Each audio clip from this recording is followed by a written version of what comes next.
Hello everyone, watch this review here where you look at the Canine Officer and Attack Dog, codenamed Mutt and Junkyard. Mutt, of course, is the name of the human, because it'd be crazy to name the dog Mutt, which is punned in the little bio here, where it talks about if you try to filch off Mutt's plate, you'll end up getting attacked or whatever, and the dog isn't much nicer. So yeah. Hold on a second, I'll get them out of pack.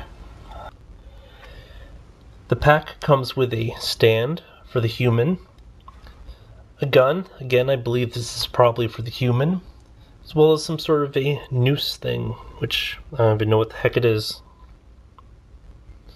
Again, probably for the human. Now, as for the sort of, I guess, accessory slash dog, I mean, both of them get billing, so he's technically not an accessory.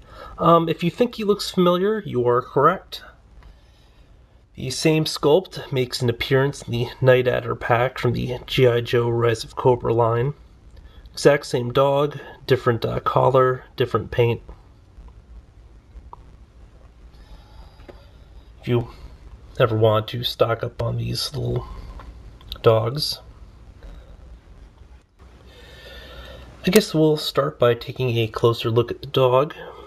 You know, it's a really serviceable sculpt. Not a whole lot of paint, but what is there sort of works well. The only problem is, like the other one, it's kind of got glossy areas, which doesn't really work for an animal.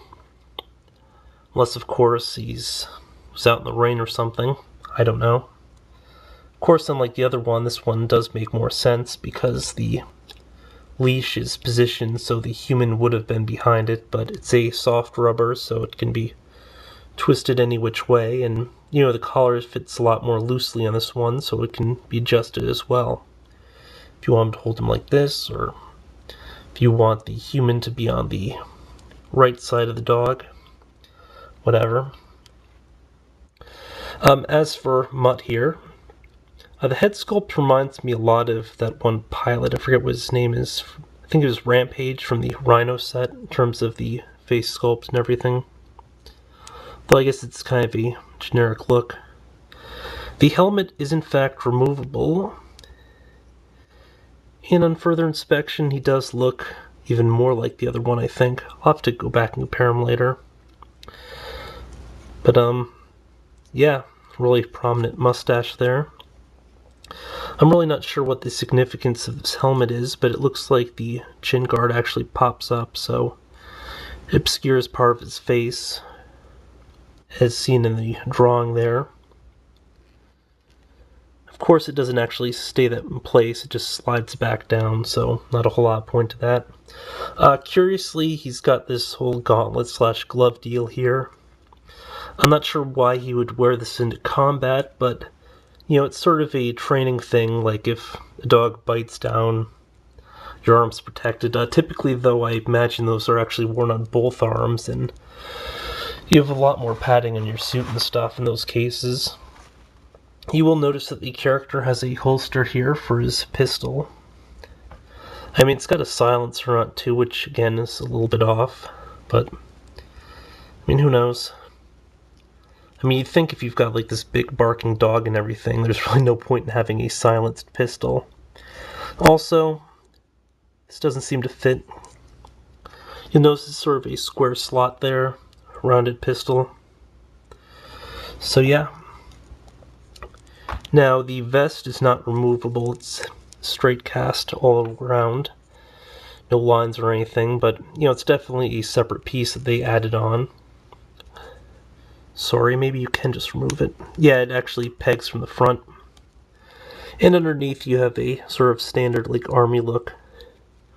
I do like the vest on this guy, so I'll probably leave that on. But you know, you have the option to remove it if you wish. Try to fit that back in.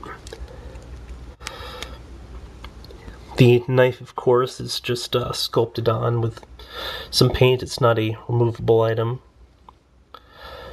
A quick run through of articulation before I forget. We have a rotating wrist, ball and socket at the elbow, ball jointed shoulder,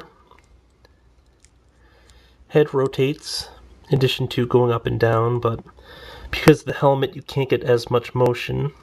But if you take it off, you can see that the head does in fact go up and down a considerable amount.